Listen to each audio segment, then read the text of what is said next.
Continuamos nossa série de estudos bíblicos, falando a respeito dos princípios da nossa fé. E hoje nós vamos falar a respeito do homem. O que a Bíblia fala sobre o homem? O homem é gênero humano, homem, mulher. Por que é importante descobrir na palavra de Deus o que é que nós temos de informação a respeito do homem? Porque por outras fontes nós aprendemos coisas diferentes, coisas estranhas, coisas erradas, coisas pouco prováveis.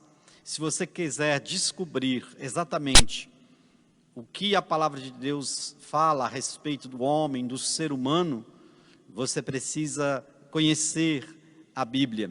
Mas hoje nós temos também essa oportunidade. É lógico que vamos falar de maneira abreviada, porque o tema é muito amplo e nós queremos trazer aqui apenas algumas considerações para que eu e você possamos caminhar pelos princípios da nossa fé.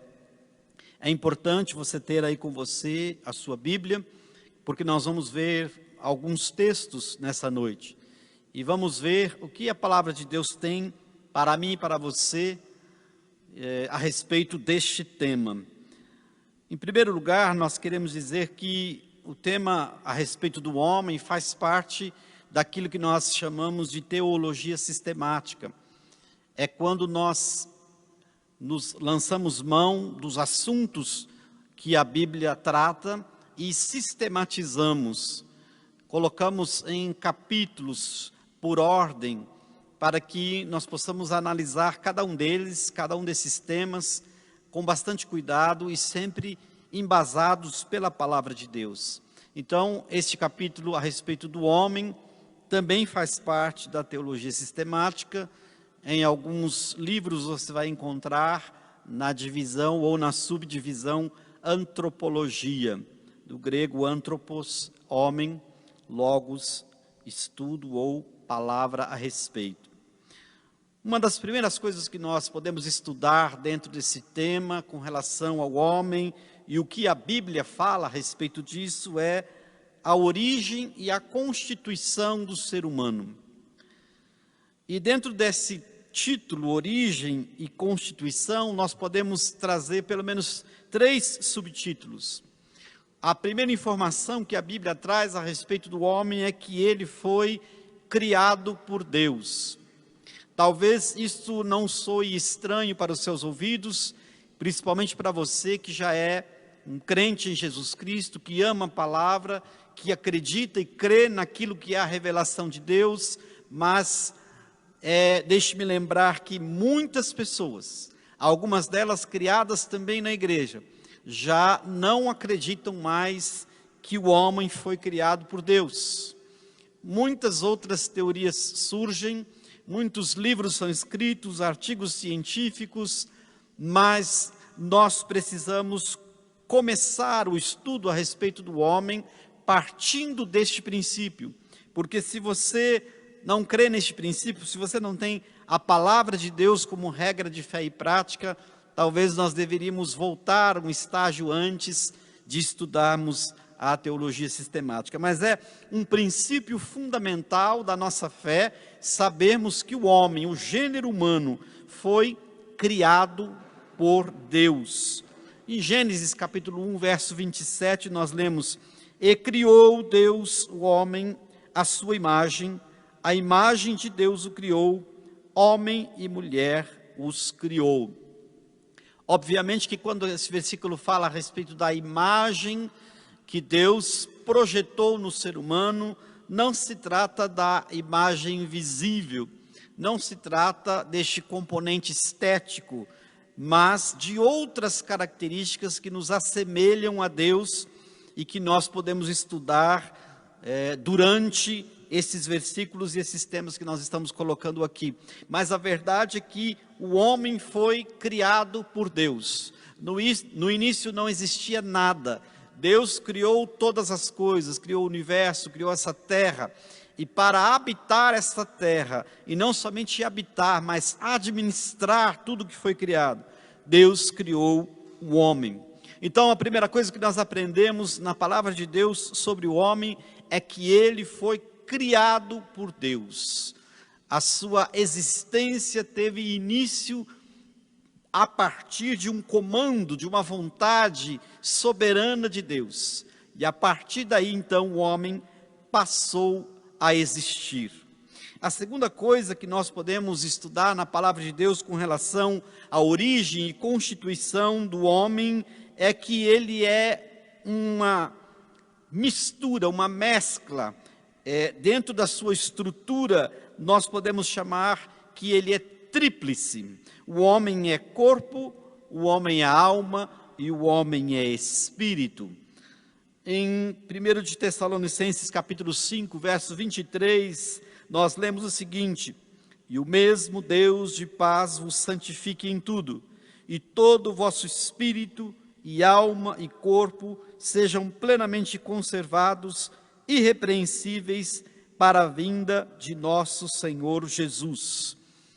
Esse e outros versículos nos mostram que o homem tem uma constituição tríplice.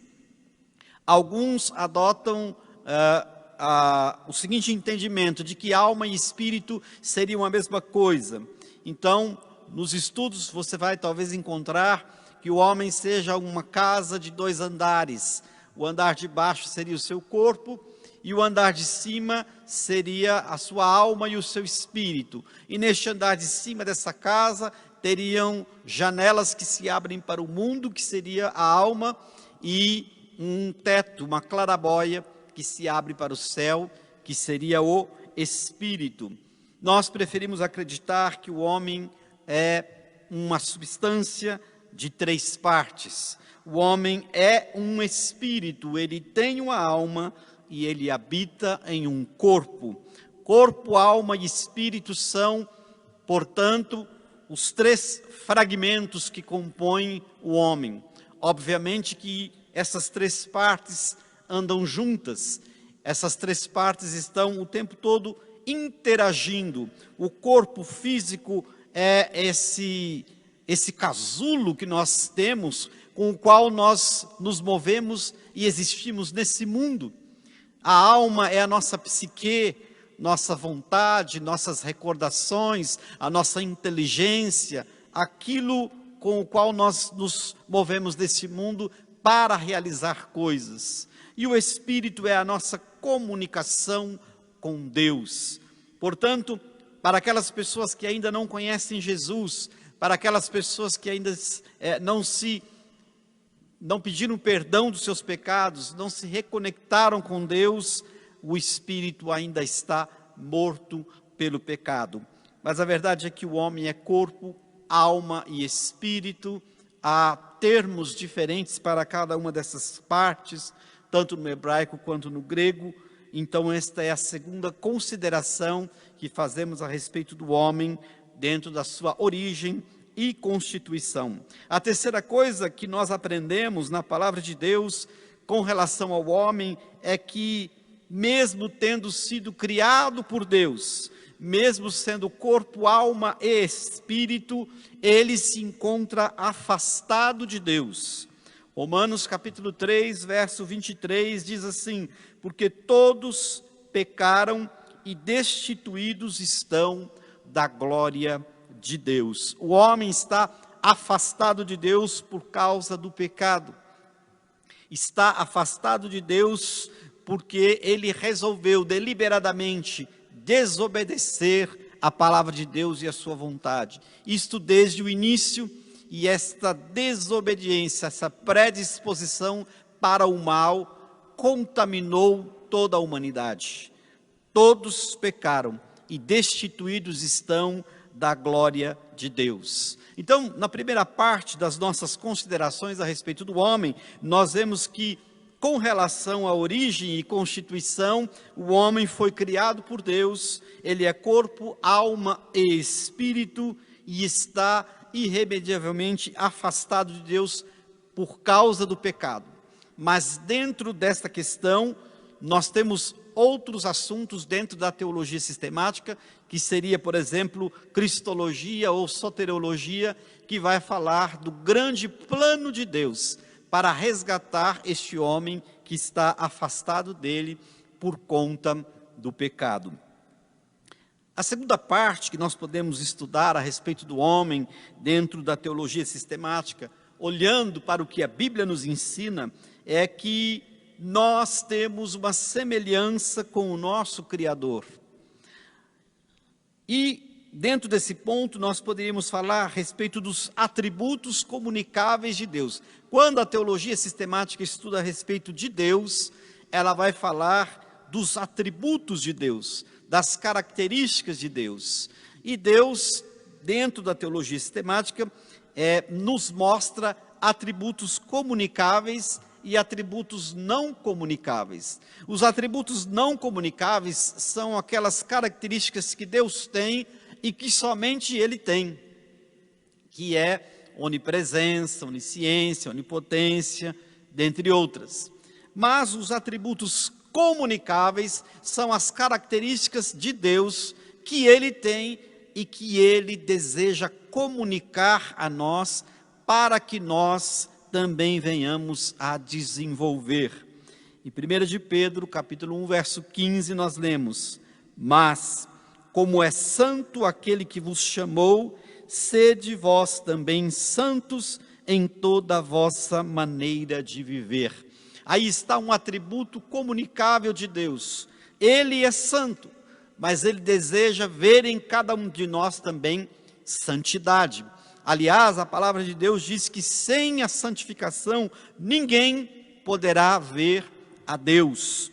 Então, os atributos comunicáveis de Deus, Ele deseja ver em mim e em você, até que nós alcancemos essa semelhança com o Criador. Ele nos dotou de capacidades, Ele nos dotou de características que são totalmente possíveis de serem desenvolvidas na santidade, na maneira como Ele deseja encontrar em nós, para que nós possamos nos parecer cada vez mais com Ele. Ainda dentro do tópico a semelhança com o Criador, nós temos a questão da individualidade. Romanos capítulo 12, verso 5, vai falar que assim nós, que somos muitos, somos um só corpo em Cristo, mas individualmente somos membros uns dos outros. O apóstolo Paulo está aqui trazendo a metáfora do corpo humano para falar a respeito da igreja. E ele está dizendo que a igreja, embora seja um organismo e não uma organização, não é uma massa homogênea que se move. Ela é um corpo constituído de muitos membros, mas que resguarda a individualidade de cada um. Nós somos individualmente membros uns dos outros. Significa que nós temos a nossa personalidade, que nós temos o nosso jeito de ser, e que na igreja pode encontrar a harmonia nessa diversidade. Nós, quando somos chamados para servir a Deus, nós conservamos a nossa individualidade. Deus não deseja que sejamos um exército de robô, programado para fazer sempre as mesmas coisas e da mesma forma. Nós, quando somos chamados por Deus, Ele guarda a nossa individualidade. Eu sou uma pessoa, você é outra pessoa, e Deus faz questão de conservar esta característica. A filosofia diz que o eu é aquele que pode dizer eu. Parece algo estranho, até sem pé nem cabeça, mas a verdade é que quando a pessoa toma consciência do seu eu, só a partir deste momento é que ele pode dizer a palavra eu. Porque quem não descobriu a sua individualidade, não pode se referir a si mesmo como eu. Então, eu é aquele que pode dizer eu. Você pode dizer eu. Você pode encontrar dentro de você as características que fazem de você um ser único, amado por Deus. Então, esta é a questão da individualidade do homem.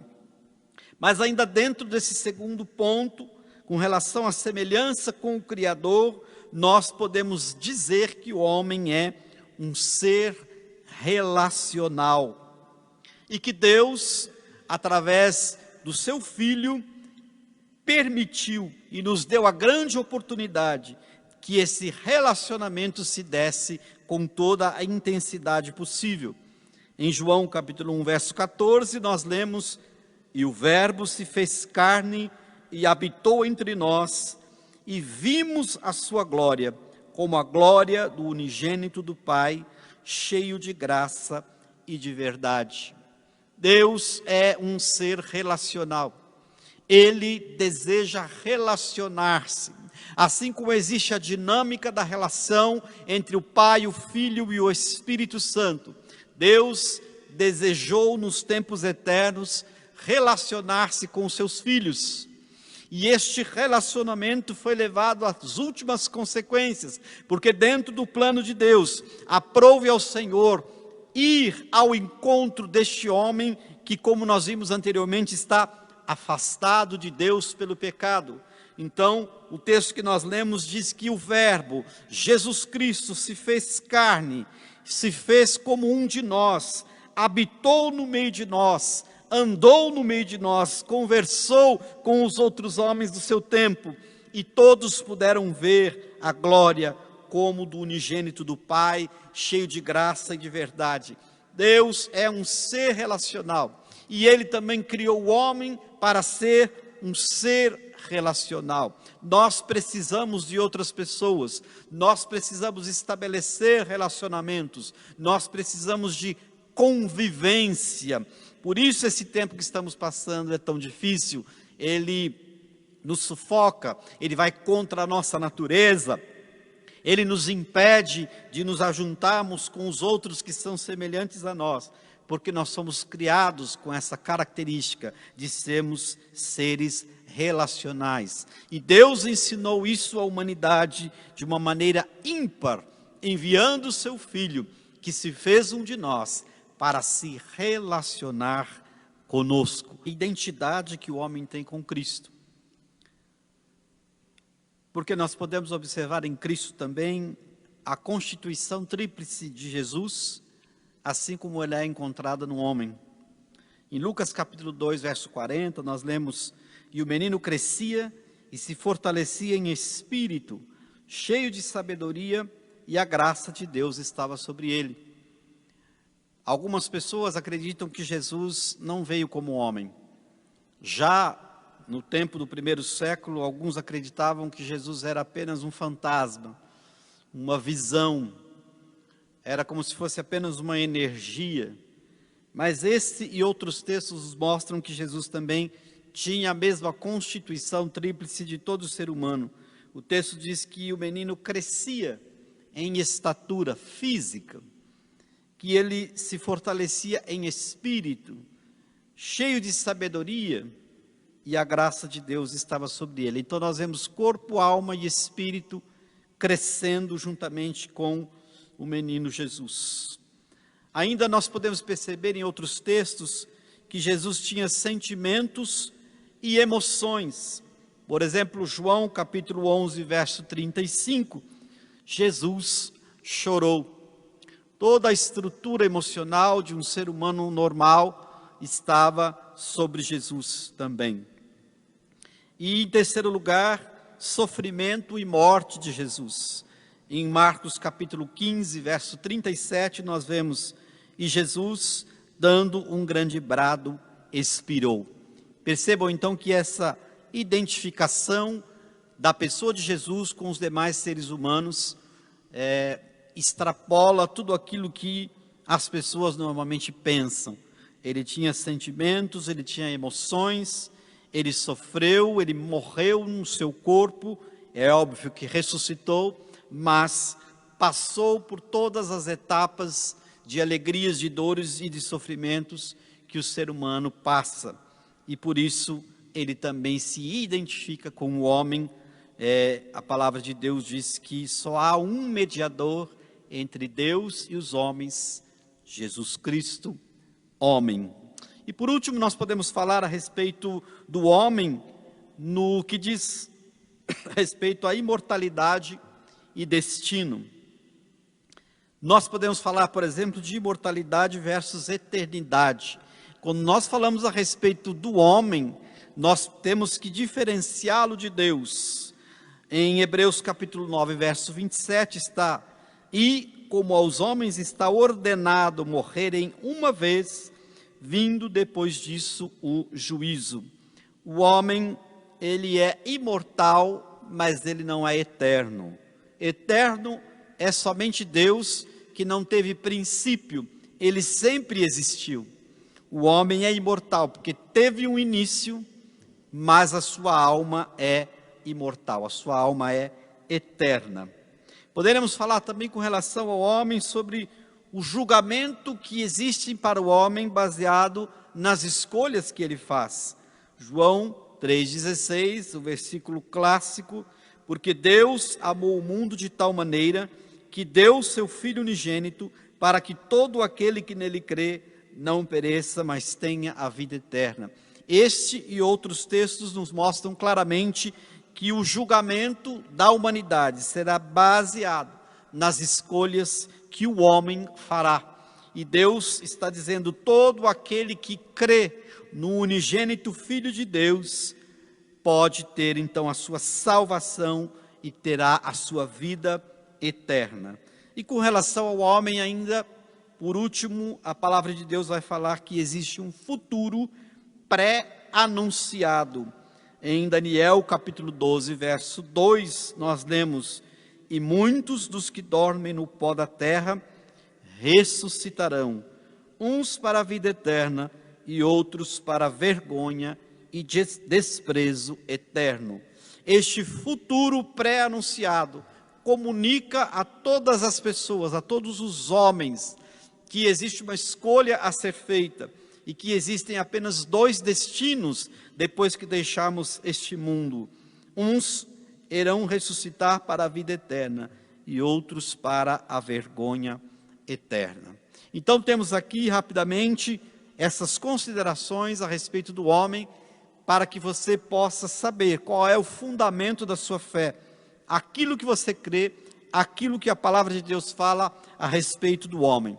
Para concluir, nós podemos dizer que este é um pequeno resumo do que a Bíblia fala a respeito do homem, mas ele é suficiente para que cada um de nós possamos redirecionar a nossa vida para o Criador, nos reconectar a Ele por seu Filho Jesus Cristo, e assim salvar a nossa alma, dar o destino eterno para a nossa alma. Que Deus o abençoe em nome de Jesus.